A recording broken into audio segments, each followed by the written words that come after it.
ಇನ್ನು ಜಗದೀಶ್ ಶೆಟ್ಟರ್ ಈಗಾಗಲೇ ಮತ್ತೆ ವಾಪಸ್ ಬಿಜೆಪಿಗೆ ಏನು ಘರ್ವಾಪ್ಸಿಯಾಗಿದೆ. ಇವತ್ತು ಅವ್ರು ಮಾತನಾಡ್ತಾ ನನ್ನ ಜೊತೆ ಯಾರೆಲ್ಲ ಕಾಂಗ್ರೆಸ್ಗೆ ಬಂದಿದ್ರಲ್ಲ ಅವ್ರು ವಾಪಸ್ ಮತ್ತೆ ಬಿಜೆಪಿಗೆ ಬರ್ತಾರೆ ಅನ್ನುವಂಥ ಒಂದು ಹೇಳಿಕೆಯನ್ನು ಕೊಟ್ಟಿದ್ದಾರೆ.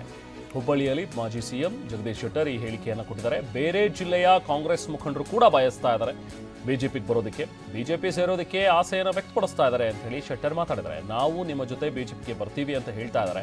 ಕಾಂಗ್ರೆಸ್ನ ಬಹಳಷ್ಟು ಜನ ನನ್ನ ಸಂಪರ್ಕದಲ್ಲಿದ್ದಾರೆ, ಅವರೆಲ್ಲರೂ ಕೂಡ ಆದಷ್ಟು ಶೀಘ್ರದಲ್ಲಿ ಬಿಜೆಪಿ ಸೇರ್ಕೊಳ್ತಾರೆ ಅಂತ ಹೇಳಿ ಮಾಜಿ ಸಿಎಂ ಜಗದೀಶ್ ಶೆಟ್ಟರ್ ಒಂದು ಸ್ಫೋಟಕ ಹೇಳಿಕೆಯನ್ನು ಕೊಟ್ಟಿದ್ದಾರೆ.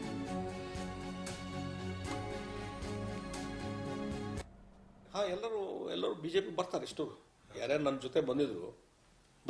ಮತ್ತು ಇನ್ನೂವರೆಗೆ ಎಲ್ಲಿವರೆಗೆ ಅಂದರೆ ನಾನು ಬೇರೆ ಬೇರೆ ಜಿಲ್ಲೆ ಪ್ರವಾಸ ಮಾಡಿದ್ದೆಲ್ಲ, ಸಿಂಧನೂರು, ರಾಯಚೂರು ಭಾಗದಲ್ಲಿ, ಮತ್ತು ಹಾವೇರಿ ಇರ್ಬೋದು, ಬೆಳಗಾವಿ, ಬೇರೆ ಬೇರೆ ಕಡೆ ಅಲ್ಲಿ ಇದ್ದಂಥ ಕೆಲವು ಕಾಂಗ್ರೆಸ್ಸಿಗರು ನಮ್ಮ ಕೂಡ ಕೈ ಜೋಡಿಸಿದಂಥವ್ರು, ಅವರು ಹೊಸದಾಗಿ ಮತ್ತೆ ನಾವು ಅಲ್ಲಿ ಬಿಟ್ಟು ಇಲ್ಲಿ ನಿಮ್ಮ ಕೂಡ ಬರ್ತೀವಿ, ನಿಮ್ಮ ಜೊತೆ ಸಂಪರ್ಕ ಬಂದ್ಬಿಟ್ಟದೆ, ನಾವು ನಿಮ್ಮ ಜೊತೆನೇ ಬರ್ತೀವಿ ಅನ್ನುವಂಥದ್ದು ಅಭಿಪ್ರಾಯಗಳಿರ್ತಾರೆ. ಆಯಾ ಜಿಲ್ಲೆಯಲ್ಲಿ ಆಯಾ ಜಿಲ್ಲಾಧ್ಯಕ್ಷನ ಭೇಟಿಯಾಗ್ರಿ, ನನ್ನ ಹೆಸರು ಇಡ್ರಿ, ಅಲ್ಲಿ ಜಾಯ್ನ್ ಆಗ್ರಿ ಅಂತ ಹೇಳ್ತಾ ಇದ್ದೆ. ನಾನು ಇಲ್ಲಿ ನೇರವಾಗಿ ಹುಬ್ಳಿಗೆ ಬಂದು ಜಾಯ್ನ್ ಆಗ್ತೀವಿ ಅಂತಂದ್ರು.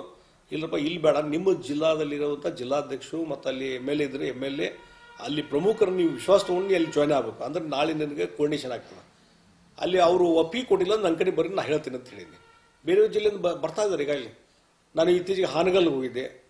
ಅಲ್ಲಿ ನನ್ನ ನೇತೃತ್ವದಲ್ಲಿ ಭಾಳಷ್ಟು ಜನ ಸಮುದಾಯದ ಪ್ರಮುಖರು ಜಾಯ್ನ್ ಆದರು. ಈಗ ಅವರು ಮತ್ತೆ ನಂಗೆ ಅಪ್ರೋಚ್ ಆಗ್ತಾ ಇದ್ದಾರೆ. ಇಲ್ಲರಿಪ್ಪ ನೀವು